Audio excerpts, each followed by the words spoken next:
Achetez mon bouquin le jour d'après. Ça y est, on y est. Cette pandémie de Covid-19, c'est le grand reset. Ou le grand ménage, tu vois ce que je veux dire voilà. Non, Je l'ai écrit dans Alain, Comprendre Alain, s'il l'époque, te plaît, mon s'il nouveau te plaît, bouquin. Alain, tu vas tout foutre en l'air, laisse-moi faire.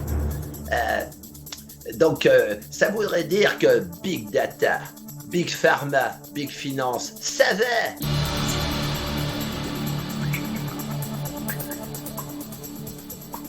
Dans mon bouquin, j'explique que vous allez en baver.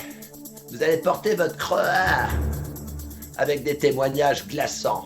Je dénonce les intentions démoniaques d'Emmanuel Macron de vouloir digitaliser la France. Normal, il a fait virer mon frangin de l'armée. J'ai prié Sainte Marie Mère de Dieu pour m'accorder la vengeance en le dénonçant dans ce bouquin.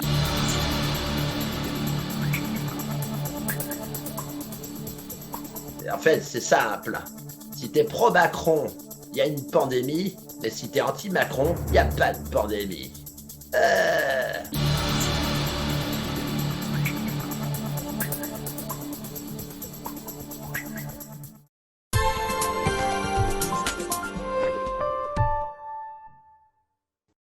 Bonjour, nous sommes sur Europe 1, nous recevons Philippe de Villiers. Bonjour Philippe de Villiers. Bonjour Sonia Nasbrock.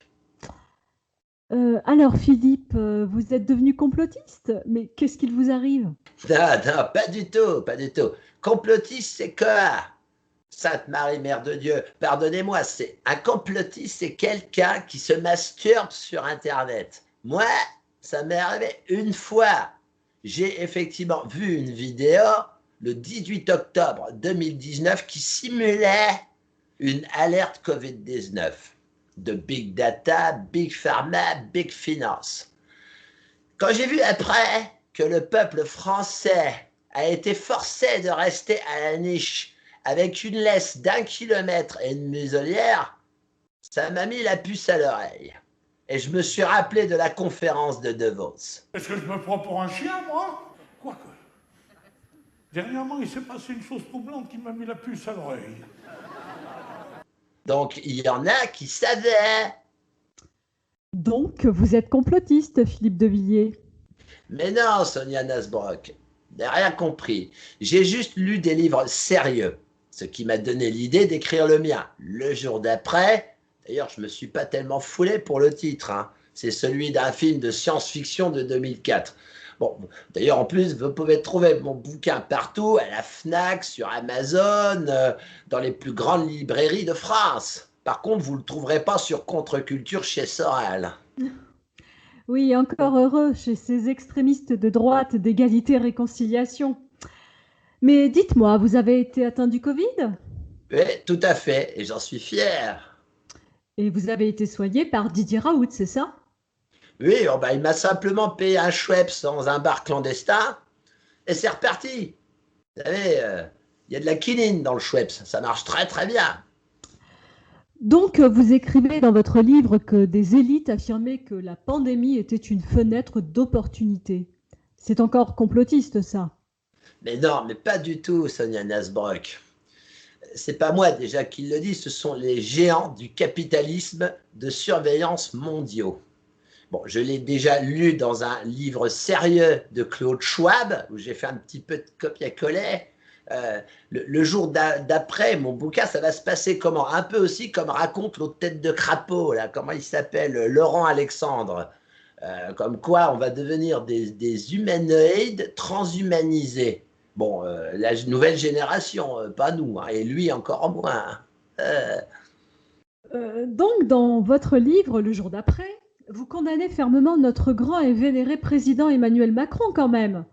Vous appelez à l'insurrection contre lui? Vous n'avez pas honte? Mais non, mais pas du tout. Écoutez, Sonia Nasbrock, en fait, par devant, c'est un grand ami. Mais bon, entre nous, par derrière, c'est un petit merdeux. Sa maman Brigitte lui torchait encore les fesses quand moi, je faisais déjà de la politique. J'avais 30 balais à l'époque. Le problème d'Emmanuel Macron, c'est quoi? C'est qu'il veut digitaliser la France et il veut changer le climat. Regardez, l'année dernière, il faisait chaud, cette année, il fait froid. Mais lui, il s'en fout de la France. Pour lui, c'est pas un pays, c'est une entreprise privée. Et cette pandémie en carton sert à mettre en place une discipline de fer pour serrer la vis au peuple français. Mais les complotistes, ce sont eux. Écoutez, ça ne serait pas plutôt une crise inédite que personne n'ait pu prévoir et n'en connaît l'ampleur, Philippe de Villiers? Mais Sonia Nasbrock, pourquoi avoir confiné sans fermer les frontières? Comme dit le batracien venimeux Laurent Alexandre, il va y avoir les dieux et les inutiles. Les Morlocks qui sont sous terre, qui vont servir les Éloïstes, qui sont les dieux. Mais les Morlocks, ils vont crever, parce qu'Emmanuel Macron veut faire crever les Morlocks. Alors, à propos de Dieu, je voudrais bien vous entendre sur la messe de Pâques de cette année avec prêtres, servants de messe et fidèles qui étaient sans masque, la communion directement dans la bouche. 2 ecclésiastiques ont été placés en garde à vue. Nos forces de l'ordre leur ont fait manger leurs excréments en geôle. Et c'est une très bonne chose pour ces criminels sans masque qui auraient pu contaminer tout le pays. Pour vous, Philippe de Villiers, les lois de Dieu sont au-dessus de celles de la République? Parfaitement, Sonia Nasbrock. Le fils de Marie fait des miracles. Et il est écrit dans l'Apocalypse qu'une pute, enfin une prostituée, parce que Sainte Marie, Mère de Dieu, est polie, donc une pute chevauche une bête aux 10 cornes. Elle représente, cette bête aux 10 cornes, les armées des nations. Cette pute, enfin péripatéticienne, tient une coupe remplie d'impureté. Et vous me faites d'ailleurs penser à cette pute quand vous défendez les bourreaux de ces ecclésiastiques. Dans vos médias, vous avez des copains pédophiles. Vous soutenez les pédérastes et vous avez tendance à condamner les hétéros. C'est une inversion totale des valeurs. Dans l'Apocalypse, cette pute appelée Babylone va bientôt chuter. Et tant mieux, parce qu'en plus, Babylone ferme les yeux sur les terroristes islamistes. Bon, écoutez, nous allons nous arrêter là. Merci beaucoup, Philippe de Villiers. À très bientôt. Au revoir. Merci à vous, Sonia Nasbrock. Et que Sainte Marie, Mère de Dieu, vous garde. Oui, bien sûr.